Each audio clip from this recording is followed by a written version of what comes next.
നാരായണ നാരായണ. നാരദ മഹർഷിക്ക് എന്റെ പ്രണാമം. ആരാണിത്? കശ്യപ മഹർഷിയുടെ പത്നിയായ ഹിരണ്യന്റെയും ഹിരണ്യാക്ഷന്റെയും മാതാവ് ദിതിയോ? ആഹാ, എന്റെ എല്ലാ അനുഗ്രഹങ്ങളും ഉണ്ടാവും. അതിരിക്കട്ടെ ദിതി. അല്ല, അവിടെ ഭൂമിയിൽ വസിക്കുന്ന ദിതി ഈ ആകാശമാർഗത്തിൽ വന്നതിന്റെ കാരണം എന്താണ്? അങ്ങയോട് സംസാരിച്ചിട്ട് പോകാമെന്ന് കരുതി വന്നതാണ്. അതിരിക്കട്ടെ, അങ്ങിപ്പോൾ എവിടേക്കാണ് പോയിക്കൊണ്ടിരിക്കുന്നത്? സത്യലോകത്തേക്ക്. ഓ, സത്യലോകത്തേക്കാണോ?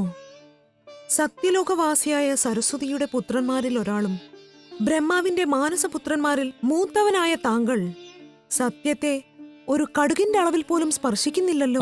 നാരായണ, ദിതി എന്തുകൊണ്ടാണ് അങ്ങനെ ചോദിച്ചത്? കുറച്ചു മുൻപ് ദണ്ഡകാരുണ്യത്തിൽ താങ്കൾ ചെയ്തു വിട്ടിട്ട് വന്ന കാര്യങ്ങളെക്കുറിച്ചാണ് ചോദിക്കുന്നത്. അത് പിന്നെ ദിതി, നീ അതേക്കുറിച്ച് എങ്ങനെയാണ് അറിഞ്ഞത്? പത്നി ലോകത്ത് നിന്ന് ഞാൻ അതെല്ലാം വീക്ഷിക്കുകയായിരുന്നു. നാരദ, കരദൂഷണന്മാർ പണികഴിപ്പിച്ച മാളിക ശരിയാക്കുവാനല്ലേ മാരീജൻ അവിടെ വന്നത്? അവനെ വഴിതെറ്റിച്ചു വിട്ടിട്ട് ആ പാവങ്ങളുടെ നാശത്തിന് കാരണമായി തീർന്നിട്ടാണല്ലോ വന്നിരിക്കുന്നത്. ഇത് ന്യായമാണോ? അത് ദിതി, അവർ പാവങ്ങളൊന്നുമല്ല, മഹാ അസുരന്മാരാണ്. അക്രമം കാണിക്കുന്നവർ, മുനിമാരെയും ദേവന്മാരെയും സ്ഥിരമായി ശല്യം ചെയ്യുന്നവർ. അതുകൊണ്ടാണ് ഞാൻ അങ്ങനെ ചെയ്തത്. അവർ അക്രമം കാണിക്കുന്നവരാണെങ്കിൽ നാരദ, നിങ്ങളാദ്യം ദേവേന്ദ്രന്റെ നാശത്തിനായിട്ടല്ലേ വഴിതെളിക്കേണ്ടത്? ദിതി, അവിടുന്ന് എന്താണ് ഈ പറഞ്ഞു വരുന്നത്? കടന്നുപോയ കാലത്തിൽ എനിക്കുണ്ടായ അനുഭവമാണ് ഈ പറയുന്നത്. നാരദ, ഞാൻ ആരാണെന്ന് നിങ്ങൾക്ക് നന്നായിട്ട് അറിയാമല്ലോ അല്ലേ? എന്തുകൊണ്ട് അറിയില്ല? നീ ദക്ഷപ്രജാപതിയുടെ മകളും കശ്യപന്റെ പത്നിയുമാണ്. എന്താ അതുകൊണ്ട് നിർത്തിക്കളഞ്ഞത്? അങ്ങേപ്പോലെ തന്നെ എന്റെ പിതാവ് ദക്ഷപ്രജാപതിയും ബ്രഹ്മാവിന്റെ മാനസപുത്രന്മാരിൽ ഒരാളാണ്. അദ്ദേഹത്തിന്റെ 60 പുത്രിമാരിൽ 13 പേരെ എന്റെ പതിക്ക് വിവാഹം ചെയ്തു കൊടുത്തു. അവരിൽ ഒരുത്തിയാണ് എന്റെ സഹോദരി അതിഥി. അവൾ ജന്മം നൽകിയ പുത്രൻ 100 അശ്വമേധ യാഗം ചെയ്ത് ഇന്ദ്രപദവി നേടിയെടുത്തു. അവന് സമമായി എന്റെ പുത്രനും ശോഭിക്കണമെന്ന ആഗ്രഹത്തിൽ ഞാനും തപസ്സനുഷ്ഠിച്ച് ഹിരണ്യന് ജന്മം നൽകി. ദിതി, നിന്റെ പുത്രൻ ഹിരണ്യൻ ഇന്ദ്രന് സമമായി മാത്രമല്ല ശോഭിച്ചത്, അതിനേക്കാൾ കൂടുതൽ കഴിവുകളും വരങ്ങളും നേടിയെടുത്ത് ത്രിലോകങ്ങളെ നടുക്കി വാഴുകയായിരുന്നില്ലേ? അതുമാത്രമല്ല, അവൻ തന്നെയാണ് ദൈവമെന്ന് മറ്റുള്ളവരെ കൊണ്ട് പറയിക്കുകയും ചെയ്തില്ലേ? അത്രയും വലിയ വീരനായ പുത്രനെ വീഴ്ത്തുന്നതിനു വേണ്ടി ഇന്ദ്രൻ അങ്ങയുടെ സഹായം തേടി വന്നു. താങ്കളോ ഹിരണ്യന്റെ പുത്രൻ പ്രഹ്ലാദൻ കരുവിലുള്ളപ്പോൾ തന്നെ അങ്ങയുടെ ശക്തിയാൽ നാരായണ മന്ത്രം ഉപദേശിച്ച് ഹിരണ്യനെ വിപരീതമായി പ്രവർത്തിപ്പിച്ച് പിതാവിനും പുത്രനുമിടയിൽ പക ചൊരിഞ്ഞുവിട്ടിരുന്നു. സാക്ഷാൽ നാരായണനും അതുതന്നെ ഒരു കാരണമായി വെച്ചുകൊണ്ട് നരസിംഹാവതാരമെടുത്ത് എന്റെ പുത്രൻ ഹിരണ്യനെ അന്യായമായി വധിച്ചു കളഞ്ഞല്ലോ. ദിതി, അദ്ദേഹം അന്യായമായി വധിച്ചതല്ല, തന്റെ ഭക്തനായ പ്രഹ്ലാദനെ രക്ഷിക്കാൻ വേണ്ടിയാണ് അങ്ങനെ ചെയ്തത്. അല്ല, ഇന്ദ്രനെ രക്ഷിക്കാൻ വേണ്ടിയാണ് ഭഗവാൻ ഹിരണ്യനെ വധിച്ചത്. പരമ്പൊരുളെന്നറിയപ്പെടുന്ന നാരായണനും ഇന്ദ്രനും അതോടെ നിർത്തിയോ? തന്റെ സഹോദരനെ വധിച്ച് നാരായണനെ എതിർക്കാൻ വന്ന ഹിരണ്യാക്ഷനെയും നാരായണൻ വധിച്ചു. അതെ, ഹിരണ്യാക്ഷൻ ഭൂമിയെ മുഴുവനായി ജലത്തിനടിയിൽ മറച്ചുവെച്ചു. അതുകൊണ്ടാണ് ശ്രീനാരായണമൂർത്തി വരാഹാവതാരമെടുത്ത് ഹിരണ്യാക്ഷനെ വധിച്ചത്. അങ്ങനെ ഭൂമിയെ ജലത്തിനടിയിൽ നിന്നും വെളിയിൽ കൊണ്ടുവന്നു. ഇങ്ങനെ ഒരു കാരണവും പറഞ്ഞ് എന്റെ രണ്ടാമത്തെ മകൻ ഹിരണ്യാക്ഷനെ വധിച്ചില്ലേ ആ നാരായണൻ? നാരദ, ഇനി പറയൂ, ചതിയും വഞ്ചനയും ചെയ്ത് അക്രമങ്ങൾ കാണിച്ചു കൂട്ടിയത് ആ ദേവന്മാരാണോ, അതോ ഈ തിഥിയുടെ വംശത്തിൽപ്പെട്ടവരാണോ? അതവിടെ നിൽക്കട്ടെ ദിതി, ആ സംഭവവും ഇപ്പോഴീ കരദൂഷണാദികളും തമ്മിൽ എന്താണ് ബന്ധമുള്ളത്? ഉണ്ട് നാരദ, തീർച്ചയായും ഉണ്ട്. അന്ന് അന്യായമായി വധിക്കപ്പെട്ട എന്റെ പുത്രന്മാർക്ക് വേണ്ടി ആ നാരായണനോടും ദേവന്മാരോടും പകരം ചോദിക്കുവാനായി ആരും പിറന്നിട്ടില്ലല്ലോ എന്ന് ഞാൻ സങ്കടപ്പെട്ടു. എന്റെ എല്ലാ സങ്കടങ്ങളും തീർക്കുവാനായി ലങ്കയിൽ രാവണനും അവന്റെ സഹോദരന്മാരും ജനിച്ചു. ഞാൻ പ്രതീക്ഷിച്ചതുപോലെ തന്നെ ദേവന്മാരെയും ദേവേന്ദ്രനെയും അവർ അടിമകളാക്കി മാറ്റി. രാവണൻ വൈകുണ്ഠത്തിൽ വരുന്നുണ്ട് എന്ന് കേട്ട ഉടനെ തന്നെ നാരായണൻ തന്റെ ദേവിയോടൊപ്പം എവിടേക്കോ ഓടി ഒളിച്ചു. അത്ര വലിയ വീരവംശത്തിൽ പിറന്നവരെ വീഴ്ത്താൻ കലഹമെന്ന പേരിൽ അങ്ങ് ചതി ചെയ്യുകയാണ് എന്ന കുറ്റം ചുമത്താനാണ് ഞാൻ ഇവിടേക്ക് വന്നത്. പത്നികൾ ലോകത്തിലേക്ക് ചെന്നിട്ടും ദിതിയിൽ നിന്ന് പഴയ സ്നേഹവും വിരോധവും മാറിയിട്ടില്ല. അതുകൊണ്ടാണ് എന്നോടിങ്ങനെ കോപിക്കുന്നത്? ഹിരണ്യനാരെ? രാവണനാരെ? എന്തിനു വേണ്ടിയാണ് നാരായണൻ അവതാരമെടുത്ത് മുൻപ് ഹിരണ്യനെ വധിച്ചത്? ഇപ്പോൾ എന്തിനാണ് ശ്രീരാമനായി അവതാരമെടുത്തിരിക്കുന്നത് തുടങ്ങിയ രഹസ്യങ്ങൾ ഇവൾ അറിഞ്ഞാൽ തൻ്റെ കോപങ്ങളെല്ലാം മാറ്റിവെച്ച് ആഹ്ലാദിക്കും. ഇവളുടെ ഇപ്പോഴത്തെ ഈ മാനസികാവസ്ഥയിൽ ആ രഹസ്യങ്ങളെല്ലാം ഞാൻ പറഞ്ഞാൽ വിശ്വസിക്കുകയില്ല. അതിനിപ്പോൾ എന്താണ് ഞാൻ ചെയ്യുക? അത് തന്നെയാണ് ചെയ്യേണ്ടത്. നാരദൻ എന്താ ചിന്തിക്കുന്നത്? എന്റെ കുറ്റപ്പെടുത്തലുകളിൽ നിന്നും രക്ഷപ്പെടുവാനുള്ള പോംവഴിയാണോ ചിന്തിക്കുന്നത്? അല്ല ദിതി, ഒരിക്കലുമല്ല.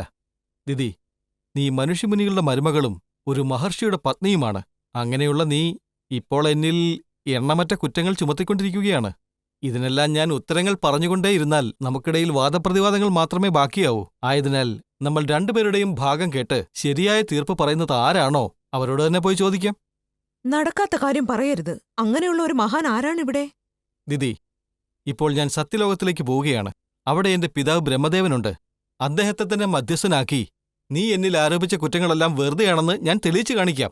എന്താ, വരുന്നോ? തീർച്ചയായും വരാം. എല്ലാം സൃഷ്ടിക്കുന്ന ബ്രഹ്മദേവനും ഈ ആരോപണങ്ങളുമായി ബന്ധമുള്ളയാളാണ്. എല്ലാം കൂടി ചേർത്ത് അദ്ദേഹത്തോട് ന്യായം ചോദിക്കാം. പുറപ്പെട്ടോളൂ. നാരായണ നാരായണ.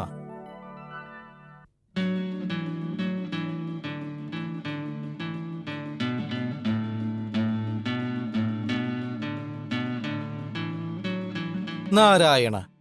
സകല കലകൾക്കും ദേവിയായി വാഴുന്ന മാതാവിന് ഈ ഉള്ളവന്റെ പ്രണാമം. സാക്ഷാൽ ബ്രഹ്മദേവന്റെ പ്രിയപത്നി വാഴട്ടെ. തൂവെള്ളത്താമരയിൽ വസിക്കുന്ന ദേവി, അവിടത്തേക്ക് പ്രണാമം. മാതാവ് സരസ്വതി അവിടുത്തെ തിരുവടികൾക്ക് മുന്നിൽ ശിരസ് നമിക്കുന്നു. നാരദ, നാദക്കലയുടെ തിരുനായക, ഞാൻ നിന്നെ സന്തോഷത്തോടെ വരവേൽക്കുകയാണ്. ഈ മാതാവിന്റെ അനുഗ്രഹാശസ്സുകൾ എന്നും നിന്നെ കാക്കുമാറാകട്ടെ. നാരദ, നിന്റെ പിന്നിൽ നിൽക്കുന്നത് ആരാണ്? വേറെ ആരുമല്ല മാതാവേ, ദക്ഷ പ്രജാപതിയുടെ പുത്രി ദിതി. ഓ, തിഥിയാണോ? വന്നാലും. ഞാൻ ദേവിയെ കാണാനല്ല വന്നത്. തിഥി, യജമാനനാണ് വിളിപ്പിച്ചതെങ്കിലും വീട്ടിലെ യജമാനത്തിയെ കണ്ട് അവളുടെ അനുവാദമില്ലാതെ ആർക്കും ഗൃഹത്തിൽ പ്രവേശിക്കാനാവില്ലെന്ന നിയമം ആ ഭൂലോകത്ത് മാത്രമല്ല, ഇവിടെ ബ്രഹ്മലോകത്തുമുണ്ട്. പാർവതീദേവിയെ ദർശിക്കാതെ കൈലാസത്ത് ചെന്ന് ശിവഭഗവാനെ ദർശിക്കുവാൻ സാധിക്കില്ല. ശ്രീ ലക്ഷ്മീദേവിയെ ദർശിക്കാതെ വൈകുണ്ഠത്തിൽ വിഷ്ണു ഭഗവാനെയും ദർശിക്കുവാൻ സാധിക്കില്ല. ഇവിടെയും എന്നെ ദർശിക്കാതെ സത്യലോകത്തെ ആർക്കും ദർശിക്കുവാൻ സാധിക്കില്ല. എന്തുകൊണ്ടെന്നാൽ ഈ സത്യലോകത്തിന്റെ കാവൽ ദേവത തന്നെ ഈ സരസ്വതിയാണ്. അങ്ങനെയുള്ളപ്പോൾ നിങ്ങൾ എന്നെ കാണുവാനല്ല വന്നതെങ്കിൽ വേറെ ആരെയാണ് കാണുവാൻ വന്നത്? കളവാണി, കൈലാസത്തിൽ മഹാദേവൻ, പിന്നെ വൈകുണ്ഠത്തിൽ വിഷ്ണു ഭഗവാൻ എന്നതുപോലെ ഇവിടെ ബ്രഹ്മദേവനും ഉണ്ടായിരിക്കുമല്ലോ. അദ്ദേഹത്തെ കാണാൻ വന്നതാണ്. എന്നോട് നിനക്ക് കോപമാണോ? അവിടുന്ന് ഒരു കണ്ണിൽ വെണ്ണയും മറു കണ്ണിൽ ചുണ്ണാമ്പും വച്ചിട്ടുള്ളവളാണ് എന്ന് കേട്ടിട്ടുണ്ട്. അതുകൊണ്ടാണ് ദേവിയെ കാണാനല്ല വന്നതെന്ന് പറഞ്ഞത്. തിഥി, എനിക്കുപവിഷ്ടയാകുവാൻ വെള്ളത്താമരയെ എന്തുകൊണ്ടാണ് ഞാൻ തിരഞ്ഞെടുത്തതെന്നറിയാമോ? തൂവെള്ള മനസ്സുള്ളവരെ എനിക്ക് വളരെ ഇഷ്ടമാണെന്നുള്ളത് ഈ ലോകത്തെ തന്നെ എടുത്തു കാണിക്കുവാൻ വേണ്ടിയിട്ടാണ്. അതുകൊണ്ടാണ് ശുദ്ധമായ മനസ്സും ശുദ്ധമായ അറിവുമുള്ളവർക്ക് ഞാൻ തൊഴിൽ, വിദ്യാഭ്യാസം, കലകൾ എന്നിവയെല്ലാം വാരിച്ചൊരിയുന്നത്. എന്തേ? അഹങ്കാരമുള്ളവർ, കലഹമുണ്ടാക്കുന്നവർ, അതുകൂടാതെ കുശാഗ്രബുദ്ധിയുള്ളവർ, കലകളിൽ നന്നായി ശോഭിക്കുന്നവർ തന്നെയല്ലേ? അവർക്കെല്ലാം തന്നെ വരം കോരി ചൊരിയുന്നില്ലേ? കാഴ്ചയിൽ പാതകികളായി തോന്നുന്ന അത്തരം കലാകാരന്മാർ പോലും മനസ്സുകൊണ്ട് പാലുപോലെ വെള്ളയായി മറ്റുള്ളവരുടെ കണ്ണുകളിൽ തോന്നും. എന്റെ വ്യാകരണത്തെയും മറികടന്ന് കാലക്രമേണ ചിലർ സാക്ഷരത നേടിയിട്ടുണ്ടെങ്കിൽ അവരുടെ എല്ലാം കലാജ്ഞാനം നാളുകൾക്കു ശേഷം തേനീച്ചകളുടെ കൂടിനുള്ളിലെ തേനട പോലെ ആർക്കും ഉപകാരമില്ലാതെ നശിച്ചു പോകും. പറയുന്നത് കേട്ടാൽ ഫലപ്രദമായ കാര്യങ്ങൾ തന്നെയാണ്. നാരായണ. ചെയ്തികളാണെങ്കിലോ മൃഗങ്ങൾക്ക് തുല്യവുമാണ്. നാരായണ. തിഥി, ഞാനും പഠിച്ചത് കൈമണ്ണളവിലാണ്. അതുകൂടാതെ ഉലകളവിലുണ്ട് താനും. ആയതിനാൽ ചെയ്ത കുറ്റങ്ങളെല്ലാം തന്നെ എടുത്തു പറഞ്ഞുകഴിഞ്ഞാൽ അത് തിരുത്തുവാൻ വേണ്ടിയോ അല്ലെങ്കിൽ അതിന് പ്രായശ്ചിത്തം ചെയ്യുവാനോ കഴിയുമായിരിക്കുമല്ലോ. ശരി, പറയാം. പുലസ്ത്യനും ബ്രഹ്മപുത്രനാണ്. ഇതാ, ഇവിടെ നിൽക്കുന്ന നാരദനും ബ്രഹ്മപുത്രനാണ്. ദേവിക്ക് പ്രിയപ്പെട്ട നാരദനും ദേവിയെ കാണാൻ വന്നപ്പോ സ്നേഹത്തോടെ വരവേറ്റ അവിടുന്നും പുലസ്ത്യൻ വന്ന സമയത്ത് കാണാത്ത മട്ടിൽ നടക്കുകയായിരുന്നില്ലേ?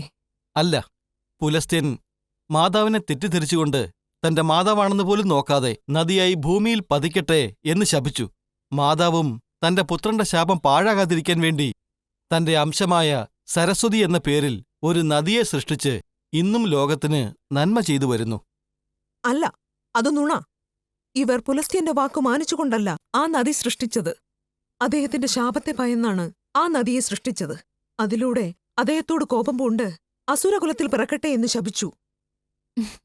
ദിതി, പുലസ്ത്യൻ അസുരഗണത്തിൽ പിറവിയെടുക്കണമെന്നുള്ള ഒരു വിധിയുള്ളതുകൊണ്ട് എന്റെ നാഥൻ ബ്രഹ്മദേവൻ നേരത്തെ തന്നെ പറഞ്ഞിരുന്നതിനാലാണ് അദ്ദേഹത്തിന്റെ മുമ്പിൽ ദയയില്ലാത്തവളായി അഭിനയിച്ച് അദ്ദേഹത്തെ ലങ്കയിലെ അസുരവംശത്തിൽ പിറക്കുവാനായി ശപിച്ചത്. അദ്ദേഹം രാവണന്റെ അനുജൻ വിഭീഷണനായി പിറന്ന് ദേവിയുടെ അനുഗ്രഹത്താൽ മികച്ച ഭക്തനായി വേദം പോലെയുള്ള ശാസ്ത്രങ്ങളിൽ ശോഭിച്ചുകൊണ്ടേയിരിക്കുകയാണ്. അതുമാത്രമല്ല, അവൻ രാവണന്റെ പ്രിയപ്പെട്ട അനുജനായും ശോഭിച്ചുകൊണ്ടിരിക്കുകയാണ്.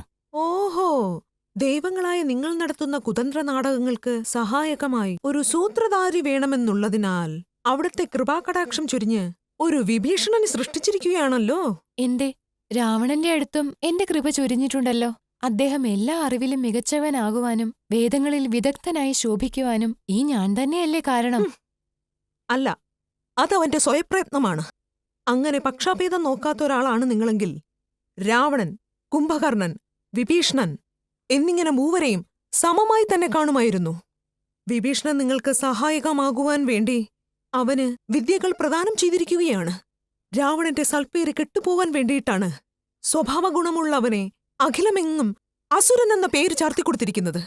മഹാവീരനായ കുംഭകർണൻ തന്റെ ജ്യേഷ്ഠനെ സഹായിക്കാൻ പാടില്ലെന്നുള്ള ദുർദ്ദേശത്തിൽ ശാശ്വതമായത് സ്ഥിരമായിരിക്കുവാൻ വേണ്ടി തപസ്സു ചെയ്ത അവന്റെ നാവിൽ അവിടുന്ന് പോയി അമർന്ന് നിദ്രസുഖം വേണം എന്നവനെ കൊണ്ട് പറയിപ്പിച്ചു.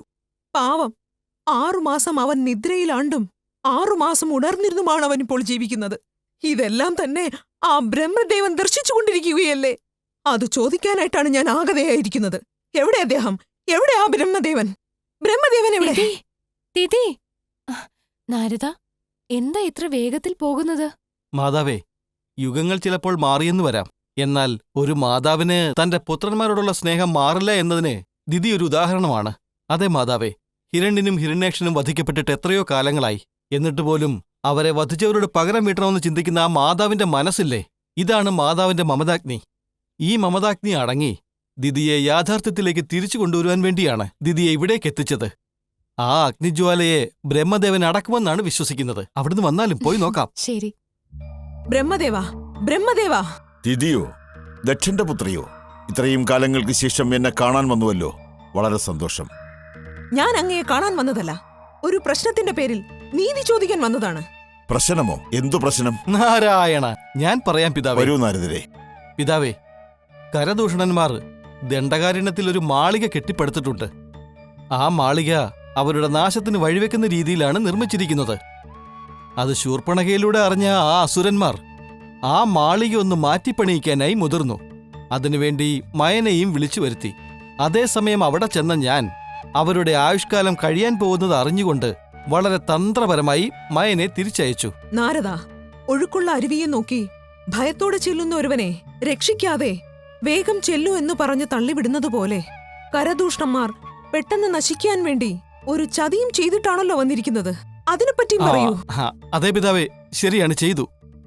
ഇപ്പൊ അങ്ങ് തന്നെ പറഞ്ഞാലും അവർ പുലസ്ത്യന്റെ കൊച്ചുമക്കളാണ്, വിശ്രവസുവിന്റെ പുത്രന്മാരാണ്. ചുരുക്കത്തിൽ പറയുകയാണെങ്കിൽ അങ്ങയുടെ മാനസപുത്രനായ ഈ നിൽക്കുന്ന നാരദനില്ലേ, ഇദ്ദേഹവുമായി രക്തബന്ധമുള്ളവരാണ്. അങ്ങനെയുള്ളപ്പോൾ ഉറ്റവരാണെന്ന് പോലും നോക്കാതെ അവരെ കൊലയ്ക്ക് കൊടുത്തിട്ട് വന്ന് നിൽക്കുന്നത് കണ്ടില്ലേ? ഇത് ന്യായമാണോ? ദിതി, പൈശാചികമെന്നത് ഒരുവന്റെ കുലം കൊണ്ടോ തപം കൊണ്ടോ ഉണ്ടാകുന്നതല്ല, ഗുണം കൊണ്ടുണ്ടാകുന്നതാണ്. രാവണനും അവന്റെ സഹോദരന്മാരും നമ്മുടെ ഉറ്റവരാണെന്നുണ്ടെങ്കിലും ഗുണം കൊണ്ട് അസുരന്മാരായി ജീവിക്കുകയാണവർ. അവരാൽ ഈ ലോകത്തുണ്ടാകുന്ന കഷ്ടതകൾ നീങ്ങണമെന്നാണ് നല്ലവരും ആഗ്രഹിക്കുന്നത്, ത്രിമൂർത്തികളായ ഞങ്ങളും ആഗ്രഹിക്കുന്നത്. അതും പ്രകാരമാണ് നാരദരും പ്രവർത്തിക്കുന്നത്. ഇതിലെന്ത് തെറ്റാണുള്ളത്? അങ്ങനെയാണെങ്കിൽ ഇന്ദ്രനും എത്രമാത്രം തെറ്റുകൾ ചെയ്തിട്ടുണ്ട്. അവനെ മാത്രം എന്തിനാണ് വെറുതെ വിട്ടത്? അവൻ ദൈവങ്ങളാൽ അംഗീകരിക്കപ്പെട്ടവനാണ്. ആന ഏറ്റവും ബുദ്ധിയുള്ള മൃഗമാണെങ്കിലും അതിനും ഇടയ്ക്കിടയ്ക്ക് അബദ്ധങ്ങൾ പറ്റാറില്ലേ? ഇങ്ങനെ ഓരോന്ന് പറഞ്ഞാണ് ദേവേന്ദ്രൻ ചെയ്ത തെറ്റുകളെല്ലാം തന്നെ മൂടിമറച്ചത്. എന്റെ പുത്രന്മാരെയും കൊന്ന് എന്റെ വംശത്തെ തന്നെ നശിപ്പിച്ചത്. ബ്രഹ്മകുലത്തിൽ പിറന്ന രാവണൻ ഇതിനെല്ലാം ചേർത്തു പകരം ചോദിക്കുമെന്ന് ഞാൻ വെറുതെ നനച്ചു. ഇപ്പോൾ ഞാൻ അവനെയും അവന്റെ വംശത്തെയും നശിപ്പിക്കാൻ ആഗ്രഹിക്കുന്നു. മകളെ, ഞാൻ ജനിച്ചത് ബ്രഹ്മകുലത്തിലും പ്രവേശിച്ചത് മറ്റൊരു കുലത്തിലും ആയതിനാൽ ഞാനും രാവണനും തമ്മിൽ ഒരു ബന്ധവുമില്ല. എന്നാൽ നിങ്ങളുടെ വംശവൃക്ഷങ്ങൾ നിങ്ങളുടെ കൺമുൻപിൽ തന്നെ ദൈവങ്ങളാലും ദേവന്മാരാലും വേട്ടയാടപ്പെടുവാൻ അവിടുന്ന് പ്രചോദനം നൽകിക്കൊണ്ടിരിക്കുകയാണ്. പിന്നീട് അങ്ങിത് ഓർത്ത് ദുഃഖിക്കപ്പെടേണ്ടി വരും. ഇല്ല മകളെ, സത്യം പറഞ്ഞാൽ ഞങ്ങളെക്കാൾ നീയായിരിക്കും സന്തോഷിക്കുന്നത്. ആദ്യം അനുഗ്രഹിക്കുന്നതും നീ തന്നെയായിരിക്കും. നിങ്ങൾ എന്താണ് ഈ പറഞ്ഞു വരുന്നത്? ദിതി, രാവണനും നീയും തമ്മിൽ ബന്ധമില്ല എന്നല്ലേ പറഞ്ഞത്? അത് സത്യമല്ല. രാവണനും കുംഭകർണനും വേറെ ആരുമല്ല. ഒരു കാലത്ത് നിന്റെ ഉദരത്തിൽ പിറന്ന ഹിരണ്യനും ഹിരണ്യാക്ഷനുമാണ്. എന്ത്? രാവണനും കുംഭകർണനും എന്റെ പുത്രന്മാരായ ഹിരണ്യനും ഹിരണ്യാക്ഷനുമാണെന്നോ? അതെ ദിതി, നിന്റെ പുത്രന്മാരാണെന്ന് നീ എടുത്തു പറയുന്നുണ്ടല്ലോ. അവർ സത്യത്തിൽ ആരാണ്? ഏത് നിലയിലാണ് ജീവിച്ചിരുന്നത്? എന്തുകൊണ്ട് ഒരു കാലത്ത് നിന്റെ ഉദരത്തിൽ വന്ന് പിറന്നു? ഇപ്പോഴെന്തുകൊണ്ടാണ് രാവണനായും കുംഭകർണനായും പിറവിയെടുത്തിരിക്കുന്നതുമെന്ന് നീ അറിയുവാൻ വേണ്ടിയാണ് ഞാൻ അങ്ങനെ ഒരു നാടകം നടത്തിയത്. പിതാവേ, അവിടുത്തെ തിരുനാവുകൊണ്ട് ആ ദിവ്യപുത്രന്മാരുടെ ശരിയായ പിറവി രഹസ്യം അരുളിയാലും. മകളെ, നിന്റെ സഹോദരി അതിഥി ഇന്ദ്രന് ജന്മം നൽകിയതുപോലെ നീയും മികച്ച പുത്രന്മാർക്ക് ജന്മം നൽകാൻ വേണ്ടി തപസ്സനുഷ്ഠിച്ച് ഹിരണ്യനും ഹിരണ്യാക്ഷനും ജന്മം നൽകിയില്ലേ? അവരാരാണെന്നറിയാമോ? വൈകുണ്ഠത്തെ കാത്തുരക്ഷിക്കുന്ന ജയവിജയന്മാർ. എന്ത്? ഭഗവാൻ എന്റെ തപസ്സിൽ സന്തുഷ്ടനായി കൃപ ചൊരിഞ്ഞുവെന്നോ? വൈകുണ്ഠത്തിന്റെ ദ്വാരപാലകന്മാർ തന്നെ എന്റെ ഉദരത്തിൽ പിറക്കുവാൻ വരം നൽകിയെന്നോ?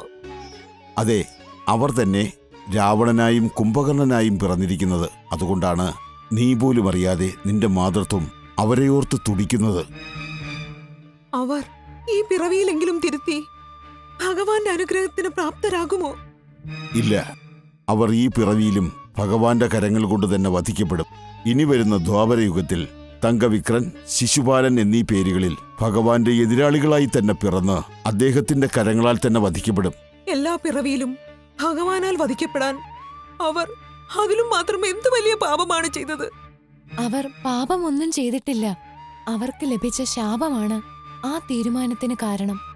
എന്ത്? ശാപമോ? അതെ ദിതി, ഒരു സമയത്ത് വൈകുണ്ഠത്തിൽ ശ്രീ മഹാവിഷ്ണു ലക്ഷ്മീദേവിയോട് സംസാരിക്കുകയായിരുന്നു. ആ സമയത്ത് ബ്രഹ്മജ്ഞാനിയായ സനകാദി മുനിവര്യൻ നാരായണനെ ദർശിക്കുവാനായി വന്നു. അതേസമയം ദ്വാരപാലകരായ ജയവിജയന്മാർ അദ്ദേഹത്തെ പുറത്തുതന്നെ തടഞ്ഞു നിർത്തി. അതിൽ കുപിതനായ സനകാദി മുനിവര്യൻ ജയവിജയന്മാരെ നിങ്ങൾ ഭൂലോകത്തിൽ ചെന്ന് പിറക്കട്ടെ എന്ന് ശപിച്ചുവിട്ടു. ദിവ്യദൃഷ്ടിയാൽ തന്റെ ദ്വാരപാലകർക്ക് ലഭിച്ച ശാപമറിഞ്ഞ മഹാവിഷ്ണു ഓടിവന്ന് ശനകാദി മുനിവര്യനെ വണങ്ങി ജയവിജയന്മാർക്ക് ശാപമോക്ഷം നൽകണമെന്ന് അഭ്യർത്ഥിച്ചു. ഭഗവാന്റെ അഭ്യർത്ഥന പ്രകാരം ആ മുനിവര്യൻ ജയവിജയന്മാർ ഭക്തന്മാരായി പിറക്കാൻ ആഗ്രഹിച്ചാൽ 7 പിറവികൾക്ക് ശേഷം ഭഗവാനിൽ വന്നുചേരും. ഭഗവാന്റെ എതിരാളികളായി പിറക്കാൻ ആഗ്രഹിച്ചാൽ 3 പിറവികൾക്ക് ശേഷം വൈകുണ്ഠത്തിൽ എത്തിച്ചേരുമെന്നും അവർക്കതിൽ ഏതാണ് ഇഷ്ടപ്പെട്ടത് എന്ന് അവർ തിരഞ്ഞെടുത്തോട്ടെ എന്നും പറഞ്ഞ് ശാപമോക്ഷം നൽകുകയാണുണ്ടായത്. ഭഗവാന്റെ 7 പിറവികൾ വരെ പിരിഞ്ഞിരിക്കുവാൻ ഇഷ്ടമില്ലാത്ത ജയവിജയന്മാർ ശീഘ്രം തന്നെ വൈകുണ്ഠത്തിൽ എത്തിച്ചേരുവാനായി 3 പിറവികൾ എതിരാളികളായി പിറക്കട്ടെ എന്ന വരം പ്രാപ്തമാക്കി. അവന്റെ കൃപയ്ക്കായി അവന്റെ നാമവും ചുമന്ന് 3 പിറവികളിലും എതിരാളികളായി തന്നെ പിറക്കാൻ തുനിഞ്ഞു. തന്റെ ഭക്തന്മാരുടെ സ്നേഹം കണ്ട മഹാവിഷ്ണു ആ 3 പിറവികളിലും അവരെ സ്വയം തന്നെ സംഹരിച്ച് ഏറ്റുകൊള്ളാമെന്ന് വാക്കും കൊടുത്തു. അതിൻ പ്രകാരം ഹിരണ്യനും ഹിരണ്യാക്ഷനുമായി നിന്റെ ഉദരത്തിൽ പിറന്ന അവരെ ശ്രീ നരസിംഹമൂർത്തിയായി അവതരിച്ച് സംഹരിക്കുകയാണ് ചെയ്തത്.